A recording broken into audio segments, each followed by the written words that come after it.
It's an interesting process, and for kind of casual fans out there who may not know the details of what this even means, and we hear about all the time, they avoid arbitration, they sign an extension. What does it mean when you don't avoid arbitration and you have to go through one of these hearings? Well, it's not fun, and nobody wants to get there. Players file for arbitration in order to extend the amount of time that they have to come up with a contract. So they don't accept their qualifying offer, they file for arbitration. They feel like they're worth more than that qualifying offer. That just extends the period of time that they can negotiate with the team. But then once all of those are filed, if you see when those are filed, there's a ton of players that get on there, but then they'll start hammering the contracts out. Then the dates come in, and then some guys got longer, sometimes some guys have a shorter period of time. But my agent always told me it's not a fun process if you get in there. Unfortunately for me, I never had to get in there, but you basically are going into a situation with an arbitrator where your agent and yourself are going in there and talking yourself up so much like you're the best player in the world, almost to the point that it's uncomfortable.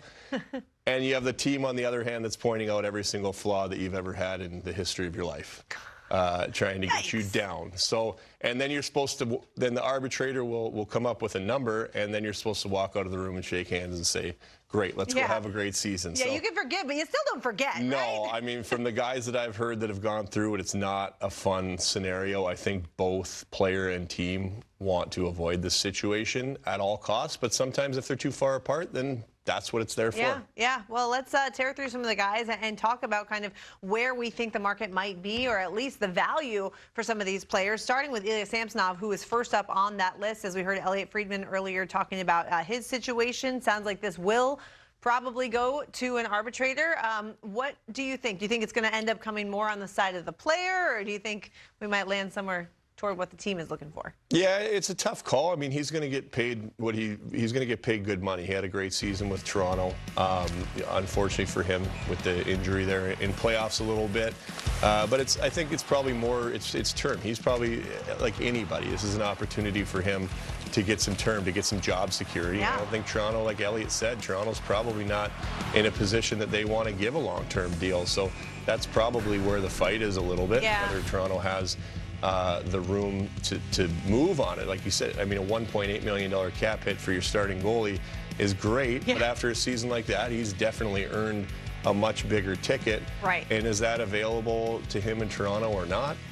It's a unique situation for him, but this is why they need extra time to try to figure it out. And if they can't, then it ends up being a one-year deal or in arbitration. And I just go back to a year ago when we're talking about him and Matt Murray and kind of this, who's going to be the starting goalie, what a great tandem this is going to be. Well, I think we've seen that Samsonov is the guy that they want, and he's the guy that they're going to rely on. He was the starting goalie. Yeah. He got them to the playoffs this year, and he played well in the first round. And like I said, it was an unfortunate injury, but that's not asking, like, you're demanding a whole lot more than $1.8 million. I mean, we're talking 5, 6 at least type of thing. And I don't know whether Toronto can do that or not. Maybe not. Maybe they try to give them an extra year at 4. That's how it works. So you don't know where they're at. We don't know where they're at, but that's how negotiations work. Yeah. All right. Moving on. We have Vince Dunn, and after what he did, man, he had a heck of a season. But again, they're not quite close enough at this point, so that might go to arbitration.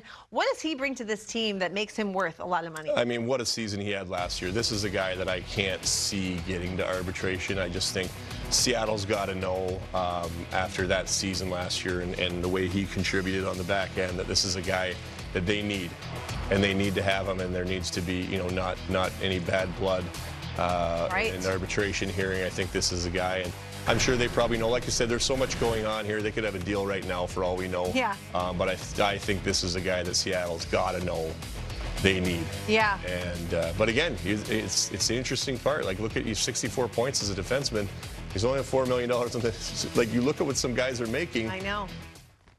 He's worth a lot more than $4 million. So I imagine Seattle's got a little bit of room to play with, but this is why the executives are paid the big bucks. They got to figure this stuff out. Okay, let's go elsewhere in the Pacific. Talk about Troy Terry, who will likely go to arbitration as well. The Ducks are just kind of in a strange transition/rebuild time, so I think that's probably part of why this might go to arbitration, right? Because they're trying to figure out how little they can spend. But Troy Terry, I think, also is worth a pretty penny. Absolutely, and this is a scenario where they got to decide they're still rebuilding. Obviously, they're trying to figure out some sort of recipe that's going to get them back relatively competitive here, and they got to decide if he's part of it. And he's a great player, capable of being part of it. But sometimes in a rebuild, decisions have to be made, and that's going to depend. If the Anaheim Ducks decide, they're again 61 points, $1.45 million. It's going to be a whole lot more. It's going to be a whole lot more than that. Yes. And they need to decide, is he a part of the big rebuild? And if he is, then you want him long term. And if he's not, they're probably trying to get him short term. Yeah. Which again, as a player, usually you want a little bit of job security. Yeah. So he's probably looking for a little more term. I'm making stuff up though. I don't.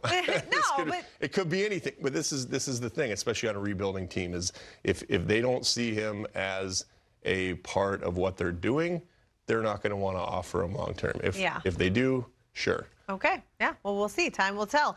Jeremy Swayman, another goalie study here for us. I think still a very valuable piece. Linus Ullmark will point to him as a valuable reason for his own success personally, and that tandem that they have in Boston certainly helped them on their way to 65 wins to make an NHL record this year. Now he may end up in arbitration.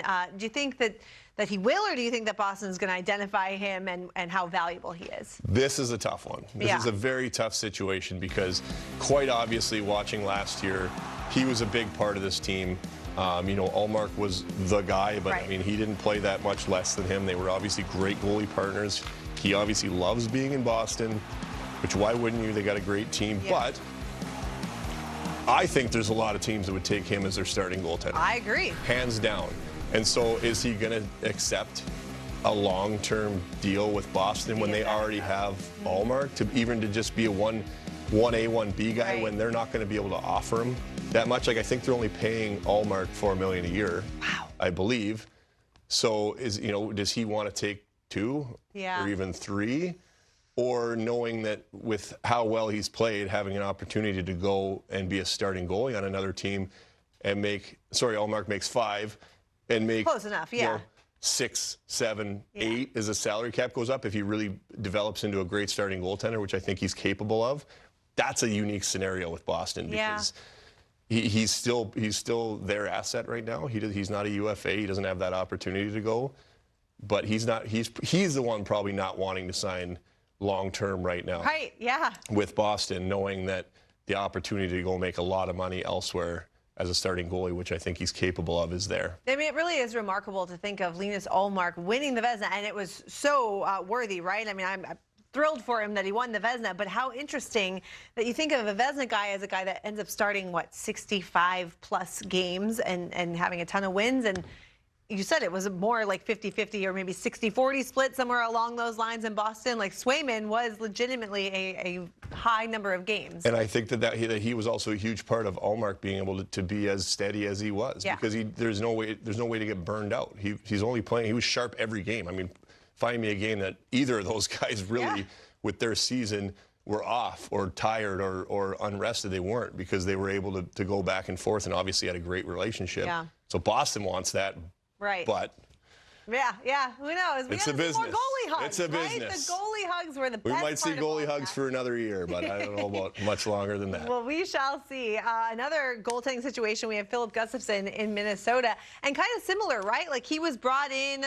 I think eventually they were hoping that he would surprise everyone, and he did. And Marc-Andre Fleury is still, I think, seen as the guy, but there is kind of a bit of a question mark. You call Minnesota home now, of course, former Wild goalie yourself. What do you think? Is he worth putting some serious money on? Yes, and this is such a tricky one, though, because I think he is the guy. I think he was the guy. I don't think anybody's going to argue that. Now, you're absolute legend in Marc-Andre Fleury there that's still going to play, but I mean, I think you're going to see 50-50 at most this year, if not more, Gustafsson. Wow. Because he started playoffs for him. Because, and they're starting to look, and he played well. Yes. Because they're starting to look forward here. Now, this is a unique scenario because Minnesota is in such a dire cap situation next year. So you want to sign this guy long term, but you only have $800,000 in cap space. Is that really? Oh, no. So even if you got a deal on him, you said, okay, Flowers here for one more year. Yeah. you know, you guys are going to split, but we see you as our guy going forward. Yeah. We like what we have, but you know, you haven't proved it too much, so we'd like a good deal. Let's say $4 million for 5 years, for 4 years. Yeah. And you're going to split, and then the last 3 of those, you're going to be our starting guy. And a $4 million cap hit's great. As soon as Parise and Suter come off of that dead cap space, which is $15 million, I believe, next year, then that's great because there's a ton of room, and you got $4 million for your starting goalie is great, which I'm sure Gustafsson would take. Yeah. But what do you do next year? You can't have a $4 million cap hit next year, and he's not getting paid $800,000 next year. Yes, totally true. Very unique situation for the Wild here to try to figure out, but Billy Guerin could do it.